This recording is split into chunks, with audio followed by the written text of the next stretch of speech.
Hey everyone, this is Mike from the SEO Pub, and in today's video I'm going to show you how you can use Google Analytics 4 and Google Tag Manager to track button clicks on your website, to track any button that you may want to track on your website. Before I do that, make sure you head over to the SEOpub.com, sign up for the newsletter there where I send out tips like this every single week right to your inbox. And if you're interested in learning about how I can help your company to grow, head over to clickconsulting.com. Hit the button to request a proposal and get the process started there. So before we dive into actually tracking the button clicks, let's talk about why you may want to track button clicks. And there's a couple different reasons, and there's all kinds of other scenarios that can pop up, but one of the biggest reasons to track button clicks is to optimize conversions. It can help you better understand the conversion path that your visitors are taking from when they first hit your website until they become an actual conversion. Tracking button clicks can also help you to improve your user experience. It can help you understand better how users navigate your site. And just as an example, if you have FAQs on your website and you have a button that they click to expand the FAQ to see the text, or you have anything that's covered in tabs or read more, anything that they have to click in order to expand text to read the entire content, you can track those clicks and those buttons to see how many people are actually doing that.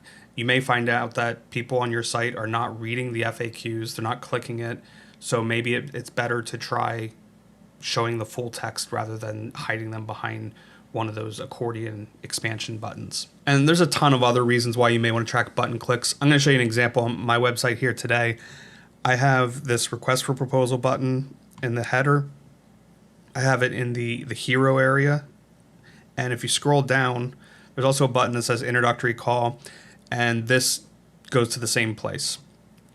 So when anyone clicks one of these buttons, they come to this form to fill out to request a proposal and get the process started. Now I can go into Google Analytics and use an exploration path, and I can see that people come to my site from maybe LinkedIn or Google search or Facebook, and then they end up on the request for proposal page. What I can't see in Google Analytics through that exploration path is, I don't know, did they click this button? Did they click this button? Did they scroll down and then click this button? So by tracking those button clicks, I'll get a better idea of, if everyone's clicking this button, for example, maybe introductory call is a better call to action than request for proposal. If nobody's clicking this one, maybe I need to do something to make it stick out more or change the call to action inside of it to get people to click it. So, but without that data, I have no idea. So that's why we're going to set up button tracking on this page here today. To do that, we're going to dive into Google Tag Manager. And the first thing you want to do is head over to Variables and click Configure. And you want to scroll down to Clicks and check everything under Clicks.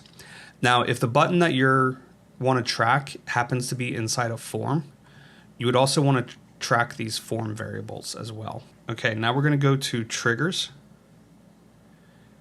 and we're going to set up a new trigger. And I'm going to name this All Clicks, and then I'm going to select the trigger configuration, and we want all elements. And we're just going to leave it on all clicks for now and save the trigger.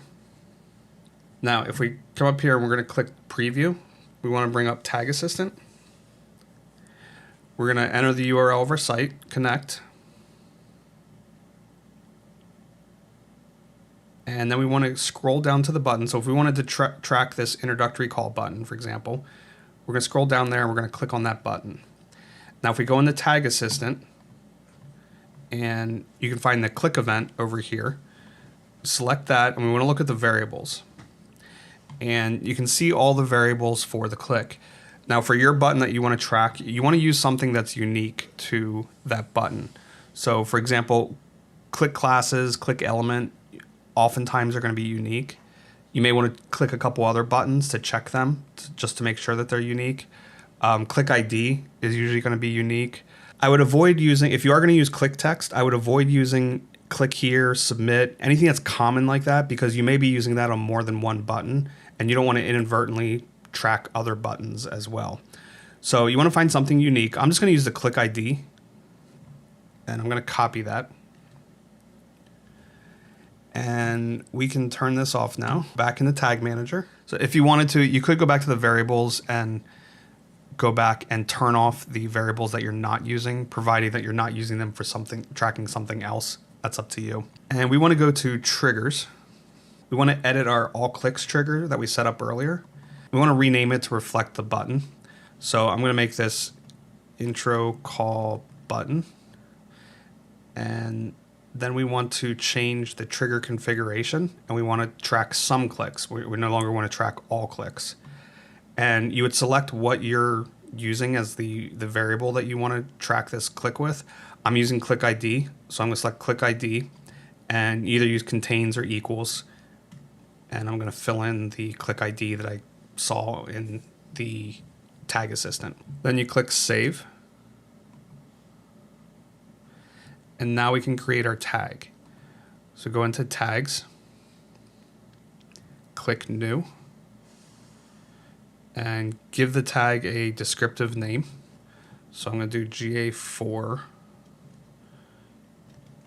intro call button click.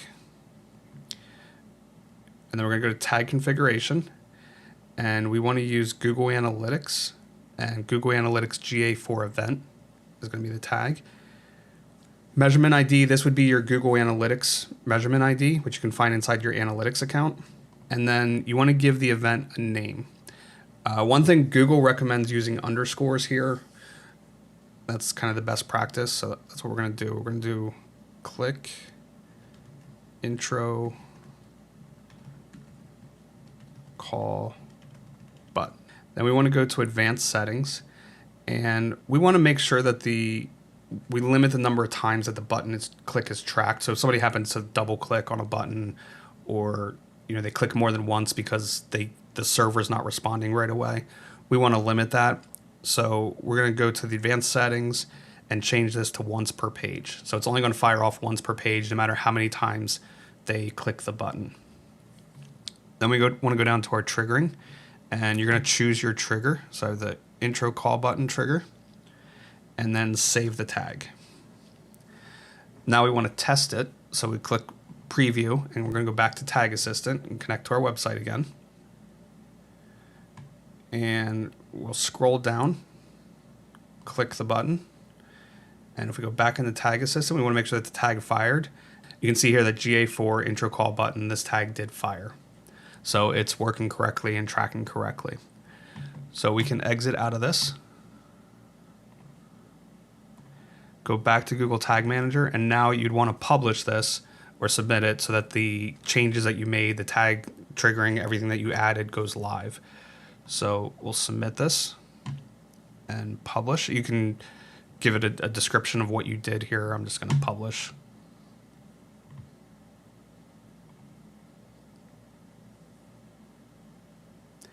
It may take a day or so for these events to start showing up inside Google Analytics 4, but you will start seeing, if you go to Google Analytics under Reports, Engagement, and then Events, you will start seeing these button clicks showing up under your events there.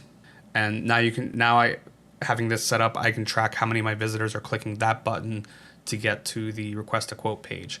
And I could go back and do the same thing for these other buttons to track how many times people are clicking those buttons to get to the request for proposal page. So that's it, pretty simple. Again, if you haven't already, head over to the SEOpub.com, sign up for the email list there where I send out tips like this every single week, and I'll catch everyone in the next one.